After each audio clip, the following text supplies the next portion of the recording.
Está connosco o comentador RTP Ricardo Jorge Pinto. Ricardo, boa tarde. Olá, boa tarde. Adivinha-se mais uma sessão difícil para Theresa May. Sim. É previsível, de facto, que se chegue a esta situação sem saída no dia de hoje?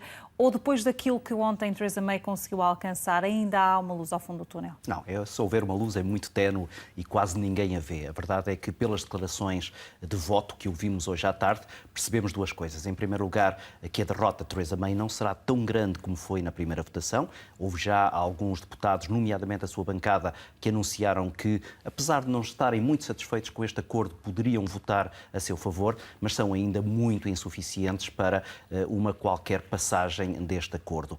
Até porque depois, do outro lado, do lado dos trabalhistas, há uma união muito forte à volta daquilo que é uma estratégia de não apenas derrotar este acordo, mas fragilizar a primeira-ministra britânica, Theresa May.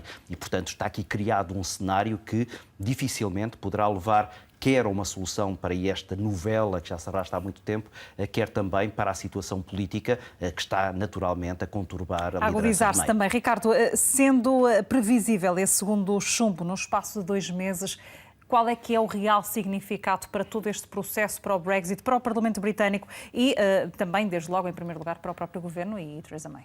Pois, deixa tudo muito mal nesta fotografia. Desde logo e em primeiro lugar o governo britânico, que não tem sequer um projeto.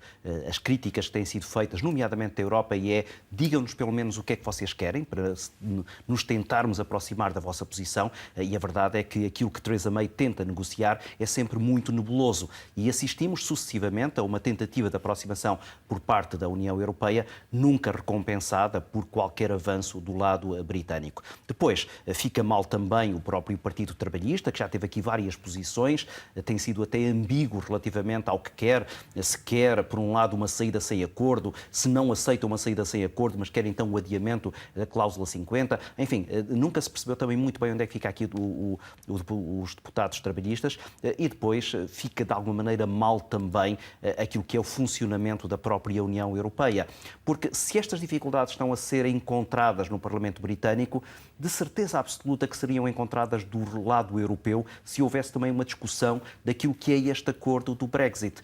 Porque a verdade é que a União Europeia tem tomado sucessivamente decisões relativamente a este acordo para as quais os europeus nunca foram tidos nem achados. A ti, a mim, nunca ninguém perguntou o que é que nós achávamos sobre este acordo. Mesmo estas cedências que agora foram feitas, decisões de gabinete, estas decisões que agora foram tomadas, de cedências, foram cedências que foram colocadas em cima da mesa sem que os europeus, que estavam do lado dos outros 27, alguma vez se pronunciassem. Mas é curioso também, ainda assim, Ricardo, depois deste pequeno avanço, que na leitura dos trabalhistas não é todo um avanço, é uma inalteração daquilo que já estava estabelecido no acordo, o Procurador-Geral britânico a assumir os riscos do backstop, apesar de já terem sido ligeiramente atenuados. Sim, foram ligeiramente atenuados no sentido de que há agora uma espécie de salvaguarda de que nunca haverá uma saída unilateral havendo má fé do lado da União Europeia. No fundo, o que Juncker acabou por permitir que ficasse como uma espécie de anexo a esse acordo era que haveria sempre uma intenção de boa fé do lado dos 27 relativamente àquilo que são as limitações a esse backstop. Agora, isso nós todos percebemos é mais retórica do que outra coisa, isto é, o risco de a certa altura poder haver ali uma indefinição que adia até ad eternum esse backstop é muito, muito elevado. E depois há aqui duas resistências. Uma do lado daqueles que acham que isso acaba por agarrar o próprio Reino Unido na sua totalidade a esse backstop e aqueles que acham que, se calhar, a certa altura, a Inglaterra, o país de Gales, a Escócia, deslocam-se desse backstop e fica apenas a Irlanda do Norte presa, à Irlanda do Norte por essa fronteira. É curioso, Ricardo, até porque nós estamos a acompanhar a votação, os momentos que antecedem a votação, com imagens em direto de Westminster, a Câmara dos Comuns, onde a sala começa a compor-se. Sabemos que é assim, entram os deputados, saem para a votação, voltam a entrar e, obviamente, este é um ambiente ruidoso, em pano de fundo, apenas para explicar aos telespectadores aquilo que se está a passar, e nós vamos acompanhando também à distância com alguns deputados que já vão nas redes sociais antecipando a votação, com o suporte a Theresa May, nesta que é uma votação difícil e que ainda há pouco um correspondente de um jornal britânico também dizia que isto parece que é o momento do Titanic, Ricardo. Isto é uma comparação curiosa também. Porque a verdade é que o barco há muito que se está a afundar, agora parece estar cada vez mais a pique e basicamente por uma razão, é que a deadline começa-se a aproximar e, portanto, tudo agora começa a desmoronar-se à volta daquilo que sempre foi, na verdade, uma incapacidade para encontrar uma solução para este problema. E, portanto, é apenas, digamos assim, o acelerar desta crise por causa de cronogramas que estavam definidos. Quem foi mais incapaz também de tratar esta crise? Quando se olha para o Parlamento e se percebe que do outro lado não há alternativas, sobretudo da oposição, Ricardo? Eu acho que aqui o grande erro foi, na verdade, ter-se colocado a referendo uma questão sem haver solução para uma das duas decisões desse mesmo referendo. Isto é, nunca foi dito de forma muito clara aos britânicos o que é que aconteceria se eles votassem a favor da saída da União Europeia. Porque essa ideia que cada vez sobressai mais, houve sempre ali uma vontade política de deitar por terra um projeto com o qual os britânicos tinham já muito pouco a ver, mas nunca verdadeiramente se percebeu e nem nunca foi sequer dito aos britânicos o que é que seria o resultado direto dessa mesma votação. Ricardo, este já tem sido um cenário que acompanhamos noutras emissões, o Parlamento Britânico de novo com a decisão em mãos e nós há pouco estávamos também aqui a debater essa questão da liderança, das lideranças políticas. Depois disto ia precipitar-se uma saída de Theresa May, já nada também neste Parlamento poderá ficar como está? Não, o Parlamento tem que aqui clarificar também a situação. Agora, como dizia o Bruno, tem que haver aqui uma decisão da própria Theresa May em sair, porque a verdade é que o Partido Conservador percebe que este é um mau momento para ir para eleições. E ir para eleições depois de uma derrota destes acordos tentados negociar por Theresa May é quase que entregar de bandeja o poder aos trabalhistas e isso naturalmente não interessa a ninguém desse lado. Por isso é que a Theresa May também nem sequer está a colocar esse cenário. O cenário que ela agora está a colocar basicamente é em duas componentes. Uma é então fazer uma votação para uma saída sem acordo ou então decidir por um prolongamento do prazo para a saída do Reino Unido da União Europeia. Esses são, neste momento, os cenários que estão em cima da mesa. Theresa May não está a ponderar uma crise política, embora, na verdade, a crise política fosse a única forma de uma clarificação, isto é, haver agora eleições em que os partidos, junto dos seus eleitores, dissessem exatamente o que é que queriam para um acordo com a União Europeia, de maneira a que, numa próxima legislatura, com um Parlamento com uma outra configuração, com outros deputados que tivessem tido outro acordo com os seus próprios constituintes. E diria eu que no sistema político britânico há uma característica que o distingue de outros, que é uma relação muito próxima entre os deputados e os seus eleitores. E, portanto, eles quase que têm que negociar com os seus círculos eleitorais as posições que vão depois defender no próprio Parlamento. Umas eleições antecipadas poderiam, na altura, clarificar essa questão e permitir que eles fossem agora com uma posição mais assumida. Foi chumbado o acordo, 391 votos contra, uma diferença de 149 votos para esta votação que acompanhamos também em direto. Ricardo Jorge Pinto, não é propriamente uma surpresa. O que é que ficamos a saber com esta votação, sendo que Theresa May, ao que parece, vem agora e sublinha que as escolhas têm de ser enfrentadas mediante o que a Câmara acaba de decidir? Sim, é verdade. Isto é a continuação do impasse, mas pelo menos há aqui agora algumas novidades que são já concretas. A primeira é que, então, de todo este acordo negociado entre May e a União Europeia fica fora de questão, isto é, não vai haver, como houve depois da primeira votação, uma tentativa de renegociar este acordo de novo com a União Europeia. Theresa May já pôs isto de lado. Põe agora duas hipóteses. Uma vai ser já discutida amanhã, é a possibilidade de uma saída sem acordo. Isto é, a partir do dia 29 de março, o Reino Unido deixa de fazer parte da União Europeia e sem nenhum tratado que regule aquilo que vai ser a relação entre estes dois blocos. Se esse plano for rejeitado, logo no dia seguinte, ou seja, quinta-feira, vai ser votada então a possibilidade de um segundo referendo ou então da extensão do artigo 50, que é o artigo que determina o período de transição para a saída do Reino Unido.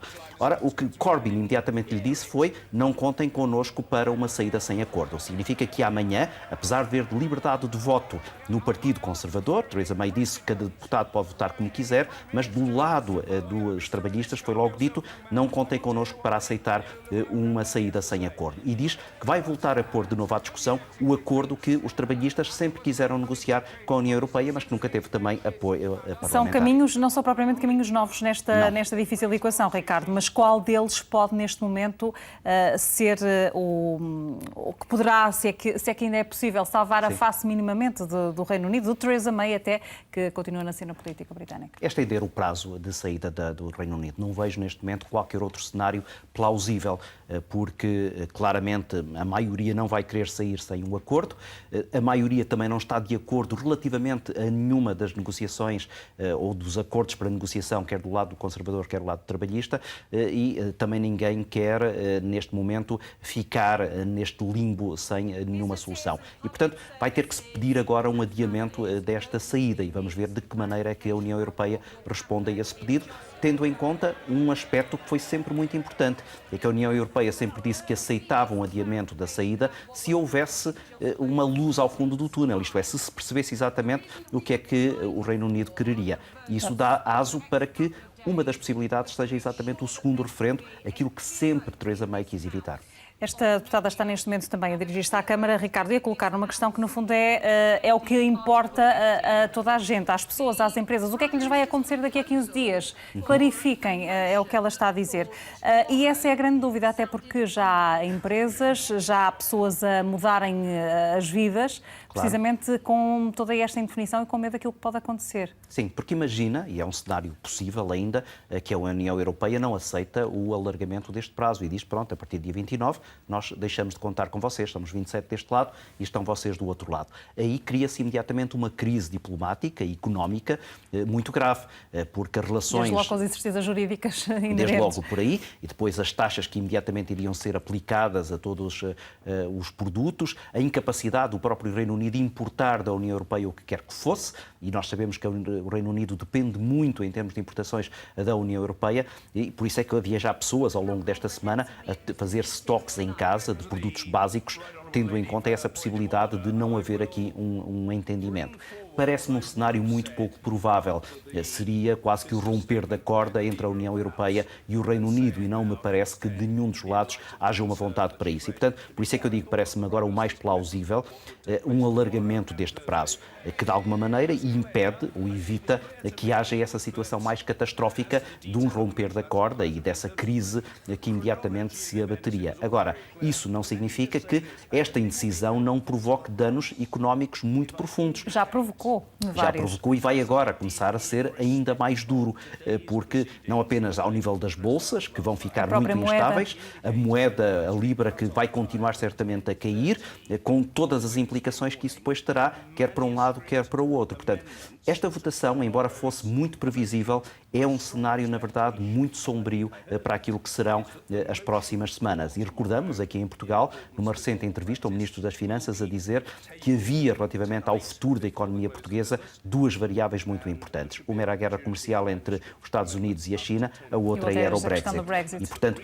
isto, não se resolvendo, vai ter implicações... Poderão ser os efeitos colaterais? Os efeitos Portugal colaterais poderá sofrer com essas consequências? Poderemos ver, daqui a umas semanas, o Ministro das Finanças, que disse que em abril poderia ter uma expectativa realista acerca daquilo que era o desempenho da economia ao longo do ano 2019, a imputar exatamente ao Brexit aquilo que serão meses muito mais difíceis para a economia portuguesa nos próximos tempos. Aliás, as entidades internacionais também já têm feito referência a essa possibilidade do Brexit ter efeitos em economias como Portugal. Ricardo, um outro ponto que é também importante é o lado da União Europeia. Em todo este processo, ficou à espera das decisões do Reino Unido, foi tentando ajustar algumas situações mais previsíveis do que outras. Pergunto se era o comportamento desse lado da negociação esperado, ou se poderia ter existido mais flexibilidade a determinada altura, sobretudo nesta reta final?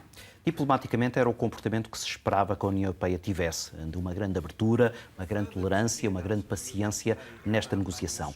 percebemos agora que se calhar não foi a melhor atitude, ou pelo menos aquela atitude com efeitos mais práticos, porque na verdade se tivesse havido uma posição mais dura da União Europeia, dizendo muito claramente, logo no ponto em que o acordo tinha sido fechado, que não havia sequer possibilidade de novas negociações, porque aquilo que Juncker foi criando foi a expectativa de que eventualmente alguma coisa poderia mudar, e o Parlamento inglês ficou sempre a depender muito dessas modificações que poderiam ocorrer. Ora, para todos nós, e falámos disso quando foi do debate que aqui fizemos da primeira votação, que não havia ali mais nada de substancial a mudar, que a União Europeia sempre disse este é o melhor acordo e não pode haver outro acordo que não seja este. Agora, apesar dessa declaração, foi sempre dando a entender que poderia, nas várias reuniões, e Theresa May tem viajado muitas vezes até Bruxelas, criar condições para uma nova negociação. E essa também foi o erro da União Europeia. Deveria ter sido muito mais duro, deveria ter sido mais implacável, obrigando eventualmente a uma clarificação, que poderia passar por eleições antecipadas, por um segundo referendo, o que quer que fosse, mas poderia ter havido da parte da União Europeia uma posição mais forte para a clarificação do lado do Reino Unido. Ricardo, nós estamos a acompanhar aquilo que está a acontecer ainda na Câmara dos Comuns. Obviamente são alguns momentos que os deputados vão partilhando, sobretudo nestas declarações políticas, depois de já termos ouvido a Theresa May, de ter afirmado, a Primeira-Ministra britânica, que esta foi a decisão da Câmara. Agora é preciso enfrentar aquilo que está decidido, desde logo com o dia de amanhã. Sabemos que quinta-feira há também outra votação, ou poderá haver uma votação com decisões importantes. E é natural que nesta altura o ambiente político seja novamente de grande confrontação. Desde logo, Ricardo, e olhando para os conservadores e também para os trabalhistas, dentro destes partidos há sérias divergências e a questão que se tem vindo a colocar não só sobre este acordo, mas a questão de eleições antecipadas ou eventualmente até de um segundo referendo, fez partir aqui muita pedra entre os partidos políticos que, no caso de cenário de eleições, podem estar fraturados. Podem estar fraturados de um lado e do outro, mais claramente do lado conservador, mas também do lado dos trabalhistas. Porque, na verdade, também houve aqui alguns erros de estratégia política. Desde logo de Corbyn, que colocou uma moção de censura na altura em que era mais do que evidente que a moção de censura iria ser reprovada. Fosse a moção de censura agora, depois desta segunda votação, e eu já não sei que probabilidades é que haveria para essa moção de censura passar. Porque agora, nitidamente, o partido, apesar de ter agora a votação de ser por uma margem mais curta, mas a verdade é que as divisões dentro do Partido Conservador são agora maiores e, sobretudo, o ceticismo relativamente à liderança de May é agora muito maior. E, portanto, poderia haver, embora me pareça que fosse ainda um long shot, mas poderia haver ainda mais possibilidades para uma moção de censura agora do que foi de um final da primeira votação. Houve, portanto, aí um erro de estratégia. Depois, estas semanas serviram mais para criar dissensões do que para criar unidade. Isto é, dentro de um partido e dentro do outro, começou-se a perceber que aquilo que fazia divergir os deputados entre os hard Brexiters, aqueles que queriam uma saída dura e aqueles que queriam uma saída mais moderada, entre os que defendiam um segundo referendo e os que acham que um segundo referendo é de respeitar a vontade popular, essas divisões que eram mais ou menos ocultadas estão agora muito mais visíveis e, portanto, se houver agora eleições, estes partidos, um e outro, vão de forma muito mais fragmentada para falar com os seus eleitores. Agora, eu continuo a dizer, era se calhar a solução, apesar de tudo, apesar de todas as dificuldades, aquela que mais clarificaria e que permitiria, depois de uma posição clara dos eleitores, dizer à União Europeia o que é que, na verdade, o Reino Unido quer. Por hoje, os deputados britânicos pronunciaram-se pelo chumbo, novamente, ao acordo que foi negociado por Theresa May com a União Europeia. Ricardo Jorge Pinto, obrigada por ter estado connosco nesta emissão, a acompanhar aquilo que aconteceu na Câmara dos Comuns, em Westminster. A diferença deste chumbo foi de 149 votos.